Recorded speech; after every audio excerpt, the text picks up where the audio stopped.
जमीन से 470 light years दूर सिग्नस कॉन्स्टेलेशन में मौजूद टेबी स्टार अनयूजुअल लाइट फ्लक्चुएशन की वजह से पूरी दुनिया के एस्ट्रोनॉमर्स के लिए एक मिस्ट्री बना हुआ है। टेबी स्टार कभी बहुत ज्यादा चमकता है तो कभी इसकी ब्राइटनेस में 22 से 25% की कमी हो जाती है। 1890 में इसे पहली बार ऑब्जर्व किया गया था। तब से लेकर आज तक इसकी ब्राइटनेस में कभी कमी होती है तो कभी इजाफा होता है। आप ये जानकर हैरान होंगे कि ये स्टार कभी एक महीने में एक बार डिम होता है तो कभी एक दिन में कई बार अपनी लाइट को ऑन ऑफ करता है। टेबी स्टार के बारे में हम जितना ज्यादा सुनते हैं, इसके बारे में उतना ही जानने के लिए हमारे अंदर क्यूरियोसिटी बढ़ती जाती है। इसके बारे में जानने के लिए साइंटिस्ट आज भी भरपूर कोशिश कर रहे हैं। कोई इसकी मिस्ट्री को कॉमेट स्टॉर्म से और कोई डार्क मैटर से रिलेट करता है। टेबी स्टार की ब्राइटनेस कम या ज्यादा होने के पीछे कौन से राज छुपे हैं, ये जानने के लिए आपको इस वीडियो को एंड तक देखना होगा। दोस्तों, आज से 20 से 25 साल पहले हम ये सोचते थे कि हमारे सोलर सिस्टम के बाहर जमीन या फिर जुपिटर जैसे और भी प्लैनेट्स हो सकते हैं,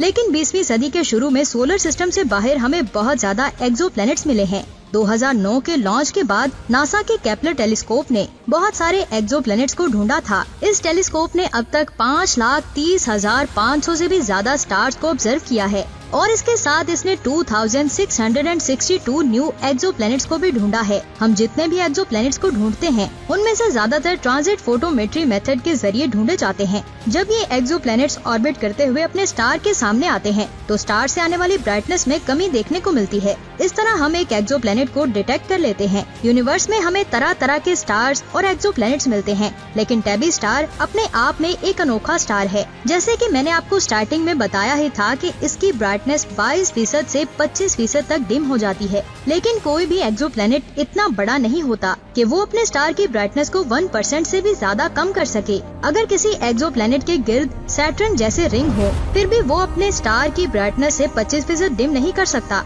टेबी स्टार हमारे सूरज से 58% ज्यादा बड़ा है। इसका मतलब ये हुआ कि ये कोई ड्वार्फ स्टार नहीं है कि इसे कोई छोटा ऑब्जेक्ट ब्लॉक कर दे। यहाँ पर मैं आपको बता दूं, एक स्टार के लिए अपनी ब्राइटनेस को चेंज करना कोई मुश्किल काम नहीं है। हम ऐसे लाखों स्टार्स को ऑब्जर्व कर चुके हैं जो अपनी ब्राइटनेस को बदलते रहते हैं। इन्हें वेरिएबल स्टार्स कहा जाता है। साइंटिस्ट के मुताबिक ऐसे स्टार की ब्राइटनेस डिम होने की वजह से उनके गिर्द घूमने वाले प्रोटोप्लैनेटरी डिस्क होती हैं। अब आप सोच रहे होंगे कि प्रोटोप्लैनेटरी डिस्क क्या होती है, तो मैं आपको बता दूं कि प्रोटोप्लैनेटरी डिस्क किसी स्टार के गिर्द घूमने वाली सर्कमस्टेलर डिस्क होती है जो डेंस गैस और डस्ट क्लाउड की बनी होती है। ऐसा हो सकता है कि टेबी स्टार के गिर्द ऐसी ही कोई प्रोटोप्लैनेटरी डिस्क घूम रही हो, लेकिन इस थ्योरी में भी एक प्रॉब्लम है। प्रोटोप्लैनेटरी डिस्क अर्ली सोलर सिस्टम में प्लैनेट्स, मून्स और दूसरे ऑब्जेक्ट्स बनने की वजह बनती है। इसका मतलब ये हुआ कि ये सिर्फ यंग स्टार्स के गिर्द ही पाई जाती है, लेकिन टेबी स्टार को यंग स्टार बिल्कुल भी नहीं कहा जा सकता। इसकी एज कम से कम हमारे सूरज के बराबर यानी कि 450 करोड़ साल होगी।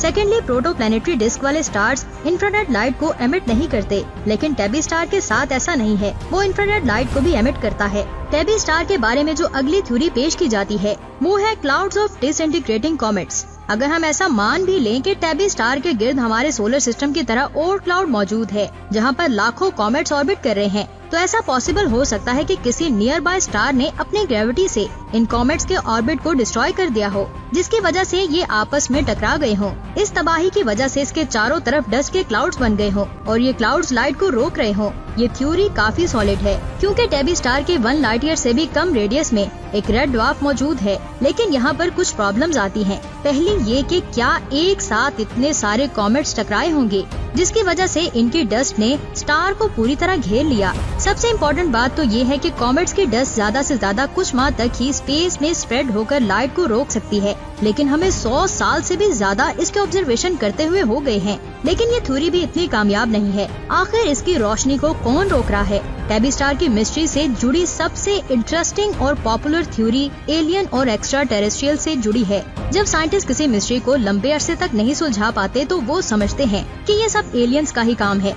साइंटिस्ट के मुताबिक एलियंस ने टेबी स्टार्स के गिर्द कोई एडवांस स्ट्रक्चर बनाया हुआ है जो उन्हें अनलिमिटेड एनर्जी देता होगा। ये एडवांस स्ट्रक्चर डायसन स्फीयर हो सकता है। क्या डायसन स्फीयर टेबी स्टार की मिस्ट्री की वजह से हो सकता है? आप ये जानकर हैरान होंगे कि ये थ्योरी भी किसी काम की नहीं है, लेकिन एलियंस ने डायसन स्फीयर को कैसे बनाया होगा? क्या ये किसी लिक्विड का बना होगा या फिर किसी गैस का? चले मान लेते हैं कि वो ऑब्जेक्ट जिससे ये डायसन स्फीयर बना है उससे भी लाइट पास थ्रू होती है। साइंटिस्ट के मुताबिक इसकी लाइट की वेवलेंथ विजिबल से लेकर अल्ट्रा वायलेट और फिर इंफ्रारेड से स्पेक्ट्रम में सेम होनी चाहिए, लेकिन पिछले 3 सालों में इसकी 20,000 से भी ज्यादा खींची गई इमेजेस में ऐसा कुछ भी देखने को नहीं मिलता। हर इमेज में इसकी वेवलेंथ डीप होती है या फिर इंक्रीज होती है। अगर ये काम एलियंस का भी नहीं है तो आखिर इस स्टार की लाइट कौन ब्लॉक कर रहा है? 2016 में टेबी स्टार्स पर रिसर्च कर रही अमेरिकन एस्ट्रोनॉमर तबेथा एस बोयाजियन ने एक वेबसाइट पर वेयर द फ्लक्स नेम की कैंपेन शुरू की थी। टेबी स्टार को बोयाजियन स्टार भी कहा जाता है। इस कैंपेन में बोयाजियन ने कहा था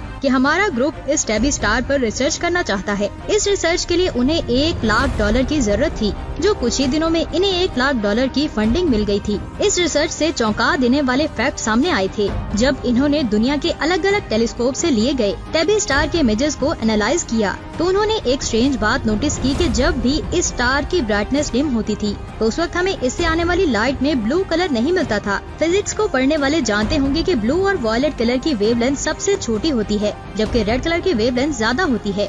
वो एक चीज जो ब्लू कलर की वेवलेंथ को रोक सकती है लेकिन रेड कलर को नहीं रोक सकती, वो है डस्ट पार्टिकल्स। साइंटिस्ट के मुताबिक टेबी स्टार्स की मिस्ट्री के पीछे डस्ट पार्टिकल्स ही हैं, जो बहुत ही छोटे हो सकते हैं। इन छोटे साइज की वजह से सोलर रेडिएशन से जनरेट होने वाले प्रेशर इन्हें स्पेस में लंबे अरसे तक बनाए रख सकता है। टेबी स्टार की मिस्ट्री तो सॉल्व हो गई, लेकिन अब हमें उन डस्ट पार्टिकल्स के बारे में जानना है कि वो कहाँ से हैं। मैं आपको प्रोटोप्लैनेटरी और डिस्क इंटीग्रेटिंग कॉमेट्स के बारे में बता चुकी हूँ। इन दोनों थ्योरीज में डस्ट पार्टिकल्स का जिक्र था, लेकिन इन दोनों की कंडीशन टेबी स्टार के साथ मैच नहीं कर रही थी। हो सकता है कि ये टेबी स्टार के सोलर सिस्टम में मौजूद किसी रॉकी प्लेनेट का किसी बड़े एस्ट्रॉइड के साथ टकराने और पूरी तरह तबाह होने की वजह से पैदा हुई हो, या फिर टेबी स्टार के आसपास वाले किसी सोलर सिस्टम में ऐसा कुछ हुआ हो, लेकिन इसके बारे में कुछ भी क्लियरली नहीं कहा जा सकता। लेकिन इन सारी थ्योरीज को मद्देनजर रखते हुए एक थ्योरी पेश की गई कि हो सकता है कि टेबी स्टार के नजदीक जुपिटर जैसा कोई गैस जायंट प्लेनेट ऑर्बिट करता हो। इन गैसेस की वजह से ये स्टार ज्यादा लाइट और हीट को एमिट करता है। हालांकि वक्त गुजरने के साथ साथ ये ब्राइटनेस कम हो रही है। उस कोलिजन की वजह से निकलने वाले डस्ट पार्टिकल्स ने अभी तक टेबी स्टार्स को कुछ हद तक घेरा हुआ है, जो इस ब्राइटनेस के सामने आ जाते हैं। इतने सारे फैक्ट्स जानने के बाद हमें पता चलता है कि टेबी स्टार्स की मिस्ट्री के पीछे एलियंस नहीं बल्कि डस्ट पार्टिकल्स हैं, और स्टार के अराउंड पार्टिकल्स की जो भी लेयर है वो बैलेंस तो बिल्कुल भी नहीं है, और वक्त गुजरने के साथ साथ वो अपना स्ट्रक्चर भी बदल रही है, जिसकी वजह से इसकी ब्राइटनेस और डिमनेस में हमें कोई भी पैटर्न देखने को नहीं मिल रहा। तो इफ टीवी के दोस्तों, अगर आपने आज की इस वीडियो से कुछ भी सीखा है तो नीचे कमेंट्स करके अपनी राय का इजहार जरूर करें, और ऐसी इन्फॉर्मेटिव वीडियोस को देखने के लिए हमारे इस चैनल को सब्सक्राइब करके बेल आइकन को प्रेस करें, ताकि सबसे पहले आपको हमारे वीडियोस का नोटिफिकेशन मिल सके। अपना बहुत सारा ख्याल रखें। खुदा हाफिज।